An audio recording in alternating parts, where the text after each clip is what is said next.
Olá pessoal, boa noite. Vamos aumentar o volume aqui. Agora sim. Deixar um volume maior. Vamos esperar as pessoas aparecerem para nós podermos começar. Começando a entrar as pessoas aí, né? Ivonete já entrou, boa noite. Tudo bem, Ivonete? Ivoneive, tá bom. Vamos esperar as pessoas entrarem, 1 minutinho, 2 minutinhos apenas para elas poderem entrarem e a gente poder começar. A Mônica Carralas também entrou, boa noite para você. Vamos esperar 1 minutinho para as pessoas entrarem aqui e nós podemos começarmos a nossa live, tá bom? 2 minutos é o suficiente, então 7:02 nós já começamos, tá bom? A live de hoje é porque algumas pessoas com Alzheimer pioram tanto. Boa noite, Mônica. Porque algumas pessoas com Alzheimer pioram tanto, mais rápido, né? E isso é um tema bem interessante. Não é um tema muito comum, mas é um tema interessante. Uma coisa que acontece muito, eu escuto muito isso no consultório e nem sempre é um assunto tão simples. Merece um pouco de... tem que destrinchar um pouco melhor.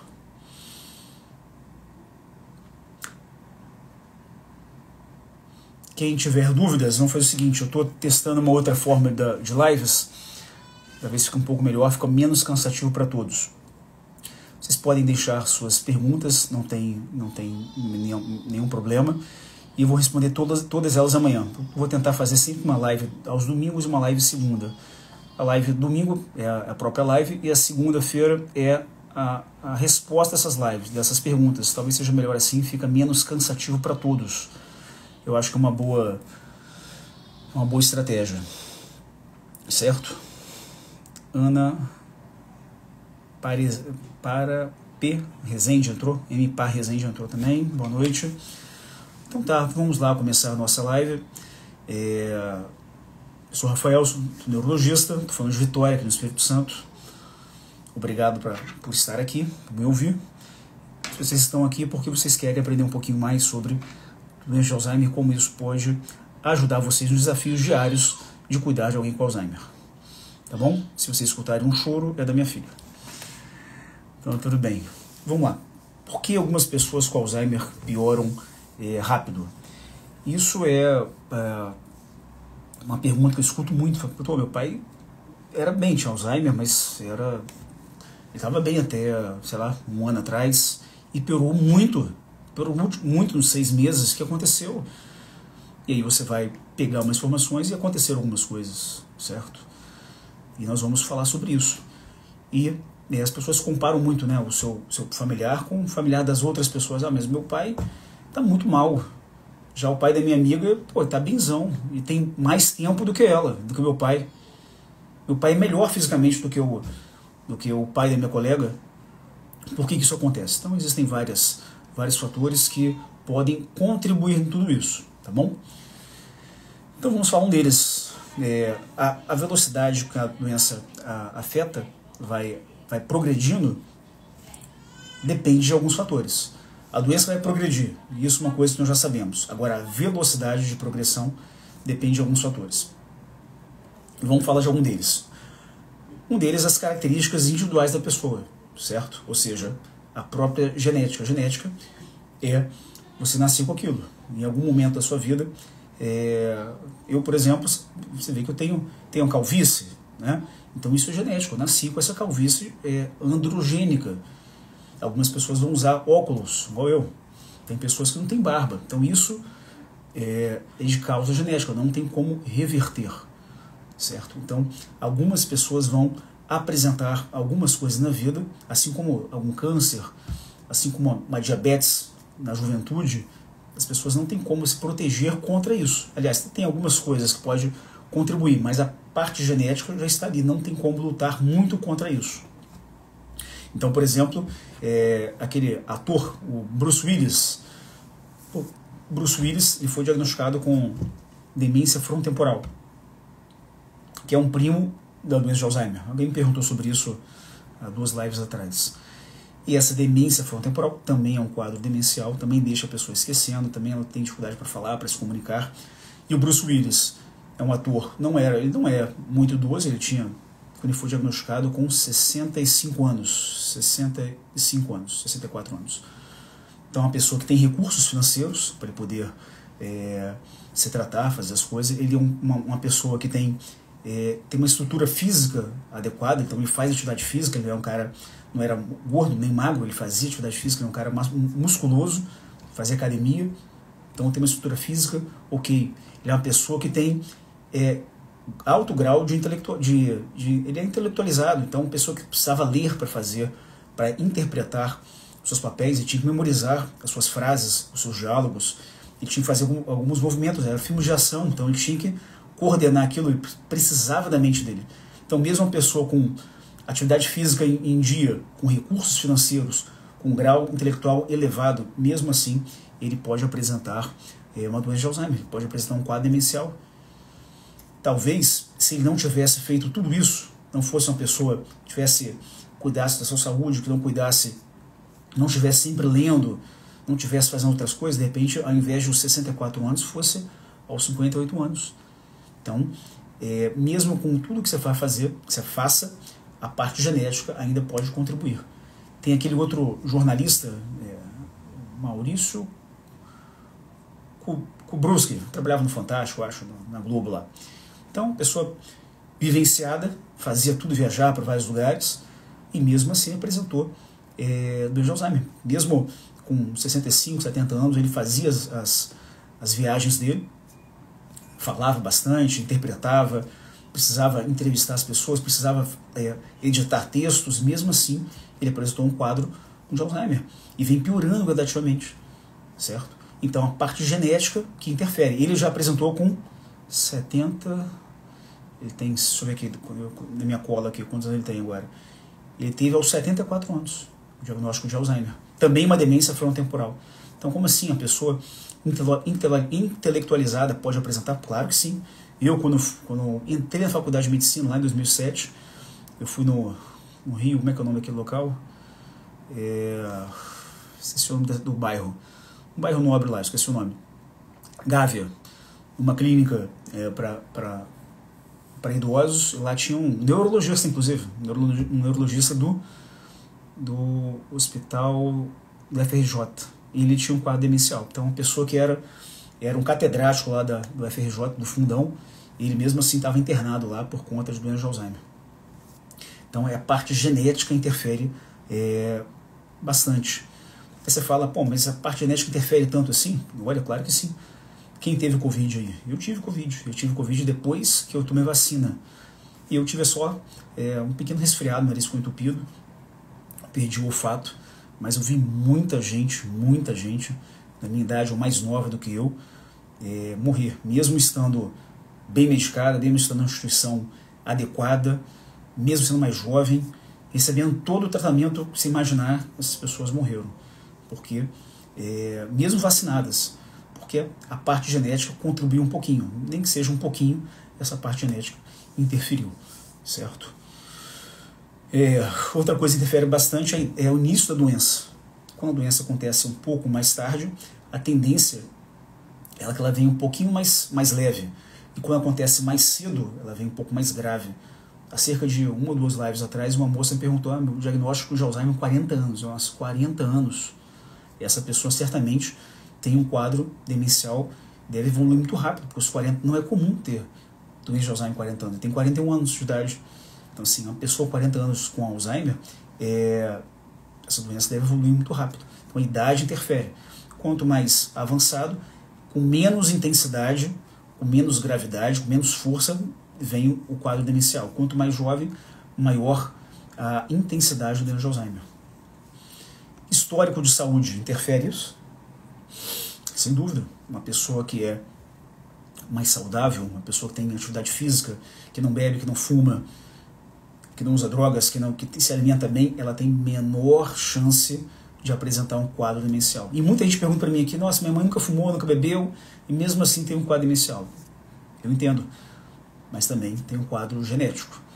Então, isso interfere também. Não adianta só não beber, não fumar, tem a parte genética, certo? Isso interfere bastante. O estilo de vida da pessoa interfere? Nossa, bastante, né? Novamente, se você fuma, se você bebe, se você usa drogas, se você não faz nada na sua vida, fica em casa vendo televisão, mexendo no telefone celular, a tendência é que você está mais suscetível a um quadro demencial. Já ao contrário, quem está mais ativo, faz atividade física, faz as coisas, essa pessoa está um pouco mais distante, porque a atividade física, todos nós temos doenças adormecidas dentro de nós, geneticamente. E o que você tem que fazer com a sua boa alimentação, com a sua atividade física, com a sua leitura, com a atividade cognitiva, não se estressar com as coisas, você vai tentando não despertar essas doenças, certo? E quando você faz atividade física, você reduz a inflamação de todas as células, seja as células do seu cabelo, seja as células do dedão do seu pé, mas também das células cerebrais. Você reduz o estresse do cérebro, do seu corpo e do cérebro. Eu moro aqui na cidade de Vitória, é uma cidade litorânea e tem muitas praias, muita gente faz atividade física nas praias. E muitas pessoas acima de 60 anos. As pessoas fazem beach tênis, canoa havaiana, bicicleta, fora academia, essas coisas. Você vê essas pessoas de 60 anos para cima, elas são mais em forma. Então, existe uma diferença brutal entre as outras pessoas de 60 anos que não fazem atividade física. Elas estão mais magras, você vê que o rosto delas é melhor, elas estão mais ativas, elas saem dali e vão para outro lugar, certamente. Por quê? Porque a atividade física também é uma atividade cognitiva. Isso contribui bastante, certo? Então, o que você faz hoje melhora do que você vai ter daqui a 20 anos. É um preparativo para você daqui a 20 anos. Então, precisa fazer atividade física. A pessoa que faz atividade física está rejuvenescendo, vamos dizer assim, tá? Consegue um pouco mais de juventude. Novamente, nível de atividade mental também interfere de forma semelhante. Quem está envolvido com uma atividade cognitiva, uma atividade mental, ele está usando todo o computador dele para trabalhar, todo o cérebro dele, tudo está envolvido para trabalhar. Se a pessoa tem 60, 70 anos, está trabalhando, ela precisa todo dia acordar, pegar um ônibus ou pegar seu próprio carro, dirigir, chegar no trabalho, conversar com as pessoas, ouvir os esporros, dar esporro em alguém, fazer o trabalho dela, calcular, conversar, ter reuniões, todo dia isso. E seu cérebro, todos os seus sentidos estão sendo ativados, você precisa ouvir a audição, precisa falar, você precisa conversar com as pessoas, precisa interpretar quem fala com outros idiomas, né? Tem que conversar com os estrangeiros, tem que digitar, tem que escrever às vezes, tem que andar para cá e para lá. Tudo isso é atividade cognitiva. E o contrário, quando a pessoa se aposenta muito cedo, essa pessoa que fazia tudo, de uma hora para outra, passa a ficar em casa, mexendo no telefone, brigando na política lá no WhatsApp, no Facebook, no Instagram. E aí a mente dele vai voltando, vai reduzindo. Não precisa mais. Para que ele precisa de um cérebro que fala outro idioma, um cérebro que produz relatórios, um cérebro que faz reunião com as pessoas? Não precisa disso. Então, quanto mais ativo mentalmente, de forma cognitiva, mais difícil você vai estar de piorar, certo? Por exemplo, o presidente Lula tem 79 anos. Está ativo, trabalhando lá, fazendo as coisas dele. Quantas pessoas de 79 anos estão piores? Muita gente. O Donald Trump, que venceu agora as eleições, está com 78. Também o cara está incrível, o cara é empresário, faz um montão de coisa, porque o tempo todo ativo. O tempo todo ativo. Já o John Biden, que é o presidente dos Estados Unidos atual, ele está com 82 anos. Ele certamente tem um quadro demencial, certamente. Ele foi até tirado da corrida presidencial por conta disso. Mas ele começou bem, com 80 anos lá, ele começou bem, 79 anos, ele começou bem. Trabalhando, fazendo as coisas, uma atividade de presidente não é uma coisa fácil. Tem que conversar com gente pra caramba, em outros idiomas, viaja, deve ser uma atividade estressante. O Papa tem, acho que, deixa eu ver aqui, 80 aí. O Papa Francisco tem 87 anos, olha isso aí. Lá no Vaticano tem que trabalhar pra caramba todo dia, fazer 1, 2, 3 missas, tem a missa lá de 5 da manhã, 6 da manhã, não sei.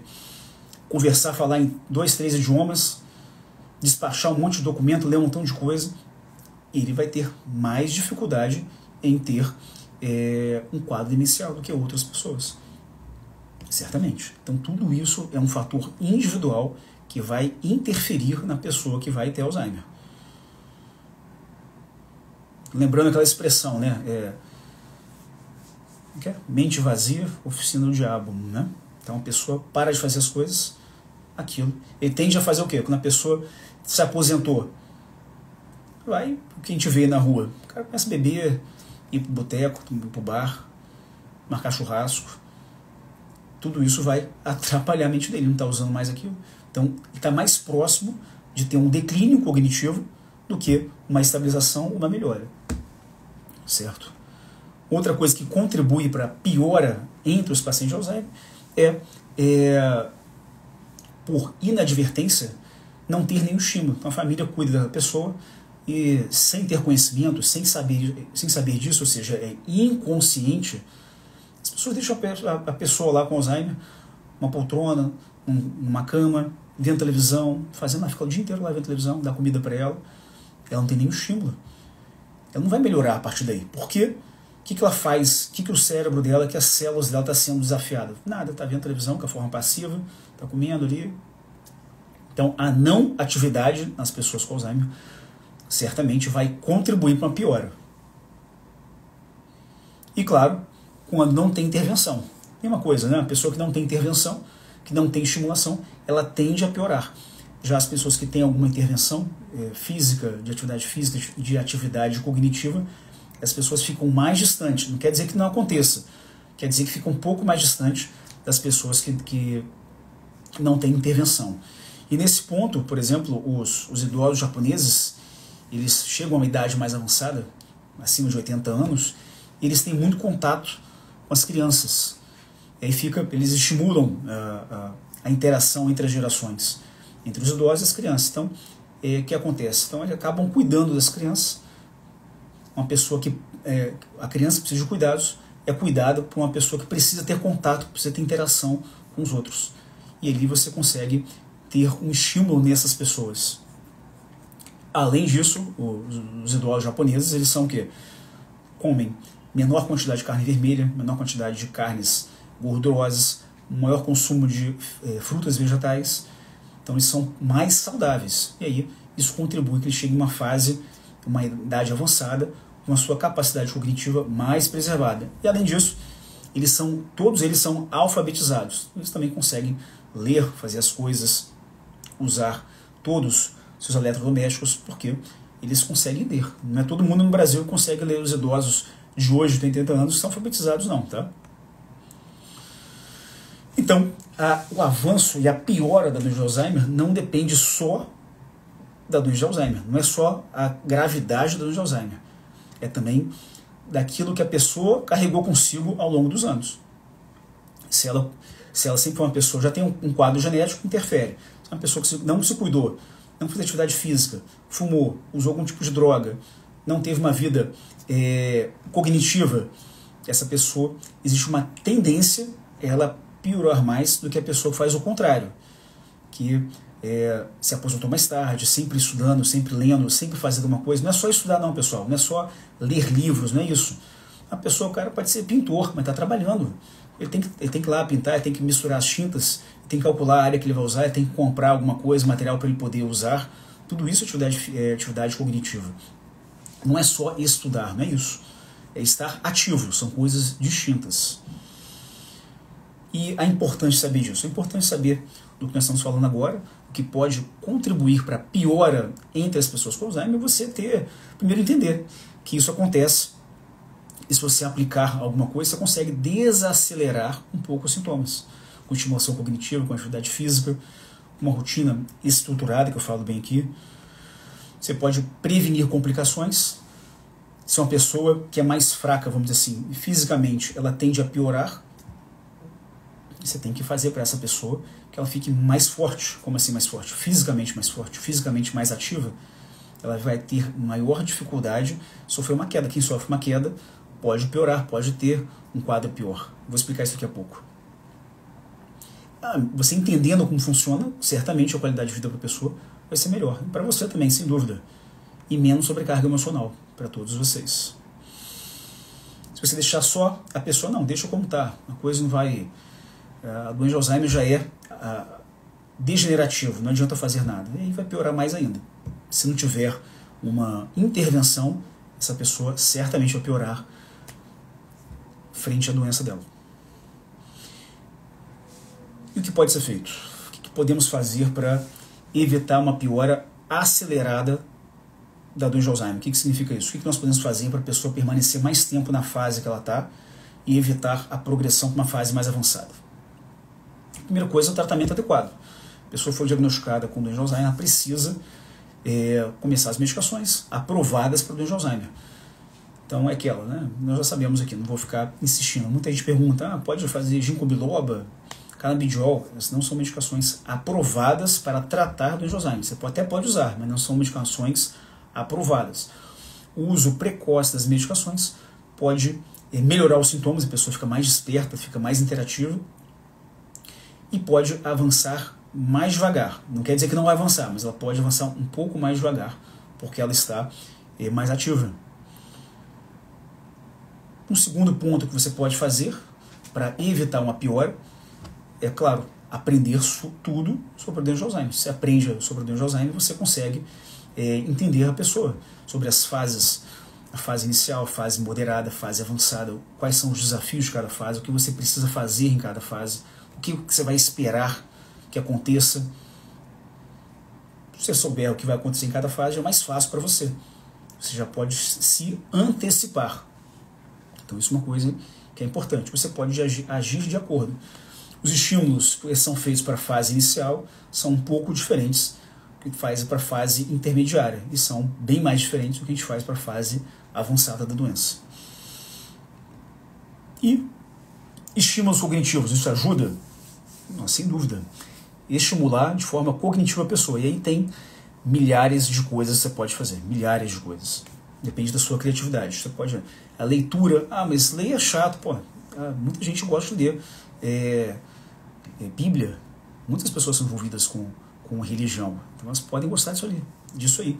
Muitas pessoas podem gostar de política. Você usa o que a pessoa gosta de ler. A pessoa gosta de futebol. De repente ela gosta de ler sobre os clubes de futebol, sobre os jogadores antigos. Se ela gosta de boxe, você pode fazer a mesma coisa.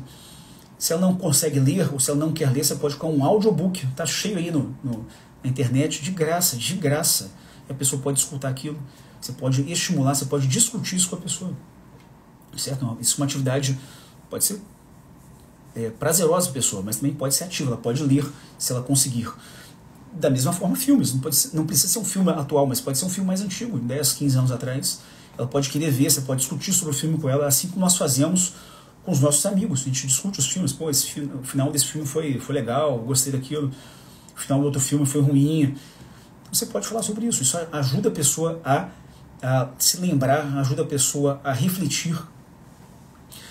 Alguns jogos como dominó, eu não gosto de dominó, muita gente jogava dominó, né? Cartas, as pessoas podem gostar desse tipo de jogos. Quebra-cabeças podem depois se transformar num quadro. Então os quebra-cabeças mais simples, não precisa ser pequenininho, pode ser um maior, com menor quantidade de peças, que não seja tão chato. Às vezes o quebra-cabeça tem 3.000 peças, ninguém quer jogar, porque demora muito. Mas o quebra-cabeça com menor quantidade de peças, tamanho de uma folha de chamex, você pode montar, desmontar várias vezes, ou comprar vários semelhantes, colocar num quadro, que fica legal, fica até bonito. É uma atividade cognitiva que não exige tanta energia, certo? Não precisa ser nenhum expert, basta fazer. Caderno de colorir, tem um monte para o mercado, aí você pede aí na internet, chega uns 10 para você, mesma hora. Pintar, que é uma atividade com as mãos, tem que ter muita delicadeza. Aí você pode participar disso. Você pode fazer crochê, quem gosta de crochê também é uma atividade cognitiva. As atividades que mexem com as mãos, pintura, massinha de modelar, algumas gostam de costurar, mas aí tem que ter um certo cuidado, porque pode machucar, tem que ter supervisão. Jardinagem, tudo que mexe com a mão melhora muito o movimento das mãos, movimento fino, para essas pessoas é ótimo, que ela consegue ter maior coordenação para fazer as coisas, para almoçar, para pegar um talher. Isso ajuda bastante. Até para fechar um botão desse aqui de camisa, acabam tendo mais coordenação. Da mesma forma, estimular a atividade física. Novamente, atividade física melhora, reduz o estresse do organismo, não só do corpo, mas também das células cerebrais. E o que você pode fazer entre essas atividades? E também milhares. Quando eu falo que não, mas é difícil fazer, bom, depende da estrutura da pessoa. Ela pode até fazer uma academia, se ela tiver condições para isso, se ela tiver condições físicas para isso. Mas pode dar uma caminhada na praia, uma caminhada no parque, né? Uma caminhada próximo onde você mora, no quarteirão, na rua. Ela tem que gastar energia. Tem aula de dança gasta energia pra caramba. Às vezes a aula de dança dura 30, 40, uma hora e a pessoa se envolve com aquilo. Qual dança? Cada dança que a pessoa gostar lá, certo? Yoga melhora muito o equilíbrio. Eu já fiz yoga há muito tempo atrás, também não é tão fácil, mas melhora o equilíbrio da pessoa. Uma pessoa com equilíbrio melhor, ela tem menor chance de quedas. Novamente, quem está na fase inicial pode até fazer academia, com certo cuidado para não pegar pesos livres, né, e sim só na máquina, para evitar queda dos pesos, não evitar se machucar. Não quer sair de casa? Se por acaso você tiver condições de arranjar uma bicicleta ergométrica, vai lá todo dia, 5, 10 minutos, um pouquinho por dia, pode ser 5 minutos de manhã, 5 minutos à tarde, 10 minutos que seja. Se a pessoa gostar, pode fazer mais tempo. Existe até umas bicicletinhas, o pessoal da fisioterapia usa muito, que é só um pedal, uma base e um pedal. Coloca ali no pé da pessoa, ela pode fazer por ali melhor aquilo do que fazer nada. Esteira, a pessoa pode fazer uma esteira, descer numa academia, ou mesmo, se for conveniente, comprar uma esteira, se for interessante.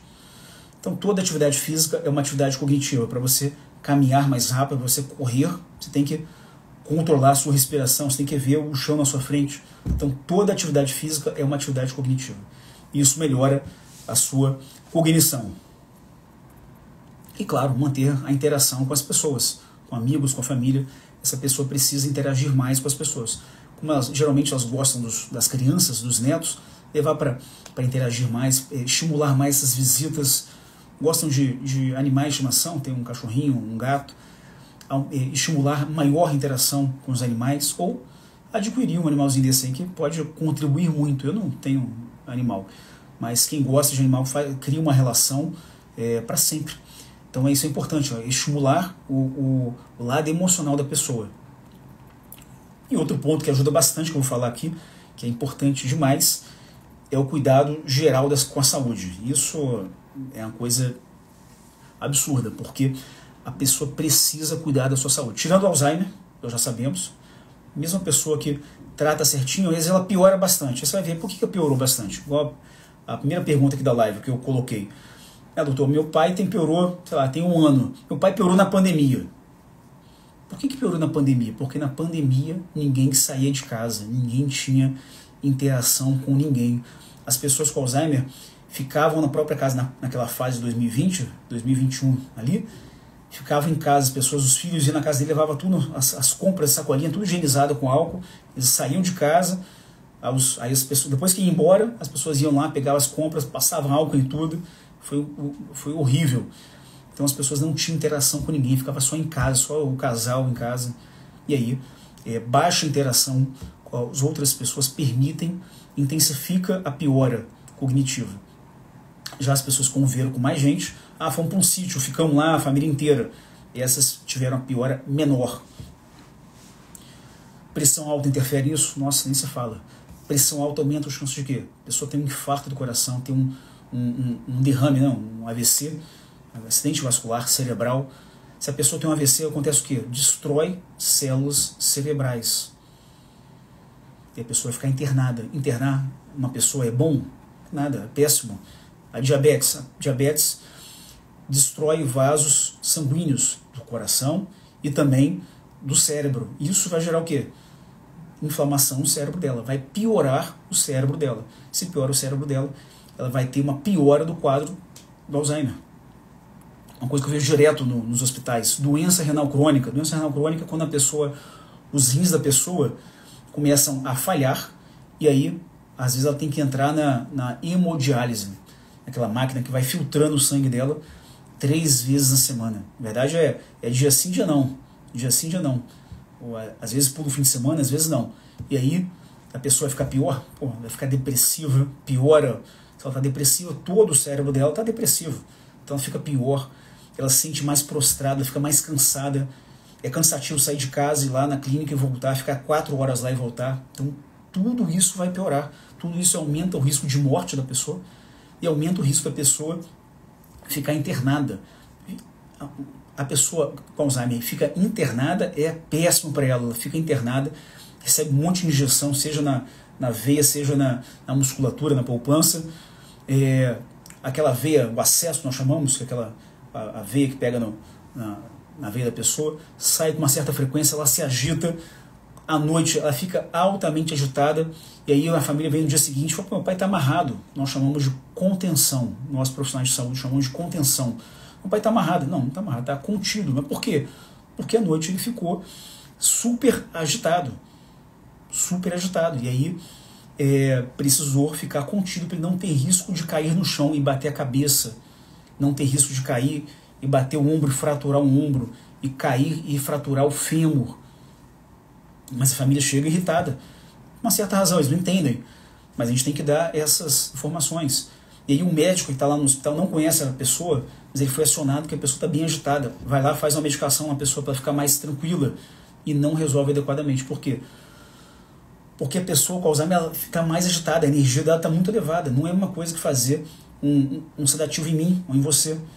Para ela, um sedativo vai ser muito pouquinho. Aí tem que fazer o quê? 2 doses, 3 doses. E a pessoa fica mais rebaixada. Aí no dia seguinte encontra a pessoa toda amarrada, toda contida e bem sonolenta, porque as doses foram feitas uma atrás da outra e só fez efeito mais tarde, 2, 3 horas depois. E a pessoa fica apagada, ela fica... essas medicações no cérebro dela, ao longo prazo, geram uma piora. A internação é péssima para essa pessoa. Então quem fica internado certamente tem delírio, fica agitado, vê alucinações, porque o ambiente não é a casa dele, está num ambiente totalmente diferente. E tem aquilo, doutor, meu pai ficou lá no hospital, chegou andando, saiu de lá, não consegue andar, porque ele ficou 30 dias deitado.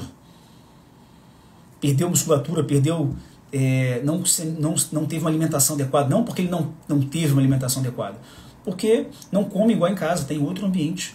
Ficou 30 dias deitado, 30 dias sem treinamento para andar. Qualquer um de nós aqui, ficar 30 dias sem andar, você vai ter dificuldade para andar depois. Ainda mais uma pessoa com Alzheimer, magra. Tudo isso vai internar. E a internação aumenta as chances de ter uma infecção. Então, às vezes, isso gera uma confusão na família. O hospital é responsável porque tem infecção hospitalar. Não, não é isso. Eu, por exemplo, trabalho no hospital, tenho mais chance de ter infecção do que vocês. Quem está dentro do hospital e dentro de uma UTI tem mais chance de ter infecção do que eu, por exemplo, porque lá são germes mais resistentes. Então você convive diretamente, então tem que lavar a mão direto, tem que lavar meus óculos, tem que lavar minha barba antes de chegar em casa para ver minha filha. Então quando a pessoa sai de casa e vai lá para o hospital, fica 30 dias, ela está toda habitada por bactérias que não tem na casa dela. Ela não consegue urinar direito, aí passa uma sondinha na uretra, aí gera infecção. Não está conseguindo comer direito, aí passa uma sonda no nariz, vai bactéria por ali, tem uma infecção por ali. Fica muito tempo deitada, comprime o pulmão, infecção pulmonar. E aí vai acontecendo cada vez mais antibiótico e tudo isso gera uma piora do quadro demencial, piora da doença de Alzheimer. E essa é a resposta para muitos de vocês me perguntam, desde que meu pai internou, teve um AVC, teve alguma coisa, piorou muito. Ficou internado? Teve. Fez uma cirurgia de coração? Teve. Bateu a cabeça e teve que ficar 3, 5 dias no hospital. Então tudo isso, mesmo uma estadia curta no hospital, você ficou no CTI ainda, que é pior, cheio de máquina, cheio de eletrodo, pegando no braço, toda hora fazendo raio-x, toda hora colhendo exame de sangue, uma loucura. Amigos médicos meus já tiveram que ficar no hospital, em CTI, isso fala que é uma loucura. Eu falo, cara, eu não consigo dormir por nada, é horrível. Imagine para uma pessoa com Alzheimer. O que pode interferir mais ainda? Uma nutrição adequada. A pessoa que está mais bem nutrida, ela tem mais musculatura. ela tem mais calorias. Em frente a uma situação de adversidade, ela passa por aquele momento sentindo menos. Se essa pessoa está bem nutrida, tem mais musculatura, uma camada de músculos maior, ela passa por essa internação melhor. Não quer dizer que não vai sofrer, não vai ter, não vai passar por situações ruins. Isso vai passar, mas ela sofre menos, porque ela tem uma estrutura muscular mais adequada. Da mesma forma, a hidratação. A pessoa que é mais hidratada, ela passa por situações, por exemplo, agora, que é um calor horroroso, pelo menos aqui na minha cidade, quem não tem uma hidratação adequada acaba desidratando, cai no chão, bate a cabeça, vai para o hospital, fica desidratado. As pessoas que não conseguem andar ou que já estão na fase intermediária avançada, não conseguem pedir água, essas pessoas facilitam ter desidratação e facilitam piorar. A pessoa com desidratação piora. E o contrário também é verdadeiro. A pessoa mais hidratada, ela está mais distante de ter uma piora do quadro demencial dela. Outra coisa que ajuda bastante é a capacitação do cuidador. A pessoa que sabe o que fazer, ela vai estressar menos o paciente, a pessoa com Alzheimer. Novamente, eu falo isso direto. A pessoa que não está preparada, ela age de forma impulsiva e reage à agressividade, à irritabilidade da pessoa, e essa resposta impulsiva deixa a pessoa mais irritada, mais agressiva. E esses episódios de irritação, de agressividade, ao longo do tempo, ela vai se habituando a isso, vai ficando mais estressada, tende a piorar. Portanto, a pessoa que sabe lidar com isso, ela estressa menos a pessoa cuidada, estressa menos a pessoa com Alzheimer. Assim como as mães de crianças autistas cuidam dos seus filhos, eles aprendem que aquele comportamento é uma coisa normal dentro do transtorno de espectro autista, não vai sair dando esporro na criança. E a criança, ao longo do tempo, vai ficando um pouco mais calma, vai ficando um pouco mais obediente. Certo? Se a pessoa é contratada, às vezes, se ela não está preparada adequadamente, ela faz o quê? Ela abandona o paciente. Ah, não quero cuidar de gente que tem Alzheimer. Eu quero cuidar de pessoas com idosos normais. Não quero cuidar de pessoa com Alzheimer. Ela abandona a pessoa porque ela não quer ter esse transtorno. Ah, mas eu que sou da família, eu sou meu pai, eu sou cuidador, eu sou filho. E você precisa ter um pouco mais de habilidade para você lidar com isso, para você evitar a piora do seu pai. Saber quais são os comportamentos que geram piora nele, que geram estresse. Ou por que ele está dormindo? Porque às vezes ele está... É uma coisa pequena, às vezes ele toma muito café à tarde. Pô, não seria interessante você reduzir a quantidade de café? Não seria interessante você não deixar ele tirar aquele cochilo da tarde, que ele dorme 1h30 durante a tarde, às 4 da tarde? Você precisa entender isso para você evitar alguns comportamentos que vão contribuir para ele não dormir, não ficar agitado durante a noite. Se ele ficar agitado durante a noite, você vai dormir mal. Então você tem que estar mais preparado para isso. Porque uma pessoa mais bem preparada age melhor, ou tende a agir melhor em situações de estresse. Isso aconteceu no avião, aquela moça lá, Jennifer, que agora está famosa. A mãe da criança com autismo lá, ela falou, quero o seu lugar. Eu falei, não vou ceder o lugar. Aliás, nem falou nada. Ficou na dela, com o fonezinho de ouvido. Ficou na dela, nem deu atenção. Talvez se ela tivesse reagido de forma impulsiva, aquilo geraria uma escalada da situação, às vezes até com violência ali. Ficou na dela e tirou aquilo de letra. De repente a gente tem que ter um pouco mais de limites, ter um pouco mais de resistência em relação a isso. Então, coisas importantes sobre isso. O Alzheimer é uma doença neurodegenerativa? Sim, é uma doença neurodegenerativa. Sempre vai piorar. Mas a velocidade de progressão, a velocidade de piora pode ser manejada à medida que você coloca intervenções físicas e intervenções de estímulos cognitivos, que acabam contribuindo para a redução dessa velocidade.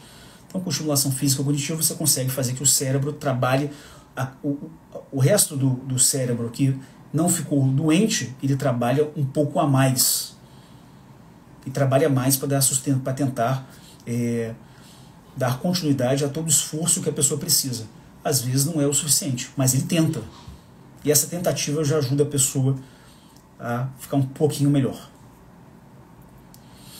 Outra coisa é não agir ou deixar como está. Não, a doença é assim mesmo, doença Alzheimer não tem cura, então vou deixar minha mãe como está, só vendo televisão, dando comida. A inércia, ou seja, não agir, também contribui. Não intervir vai contribuir para a piora da pessoa. Aí você vai comparar seu pai, sua mãe com o outro. Por que o outro não piorou tanto?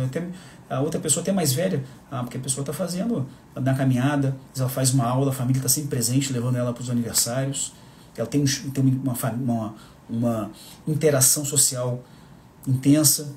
Tudo isso contribui para evitar uma piora. E eu acredito que aprender a cuidar da pessoa não é um custo, é um investimento. Você aprende a lidar com isso. Assim, novamente, como mães de crianças com autismo aprendem a lidar, você também precisa lidar com isso. Precisa aprender. Se não aprender com isso, você vai ter um custo na sua vida enorme, um custo emocional e um custo financeiro, certamente. Se eu acabar indo para um socorro mais vezes, pode acabar contratando pessoas que, se você não passar para essas pessoas, os cuidadores, eles vão abandonar você, porque não quer cuidar de uma pessoa com Alzheimer. Então existe um custo embutido aí. Então, a minha mensagem é essa. A doença de Alzheimer não tem cura, tem um tratamento que funciona, não funciona como nós gostaríamos, mas ela funciona. E intervenções físicas, intervenções cognitivas conseguem modular um pouco o curso, consegue reduzir a velocidade de progressão da doença. Não fazer nada certamente vai piorar. Fazer alguma coisa vai contribuir com uma tendência a melhorar e evitar o aceleramento de tudo isso. Certo? Essa é a minha mensagem para vocês. Como eu disse, vou responder suas perguntas, as perguntas de vocês amanhã, na outra live, fica menos cansativo para todos. E deixo aqui a mensagem que a mentoria do GPS do Alzheimer está aberta. As inscrições fecham terça-feira. Quem tiver interesse, vê lá no link da bio. Tá bom? Um bom domingo para todos vocês. Boa noite. Muito obrigado por me prestigiar aqui. Grande abraço. Até amanhã.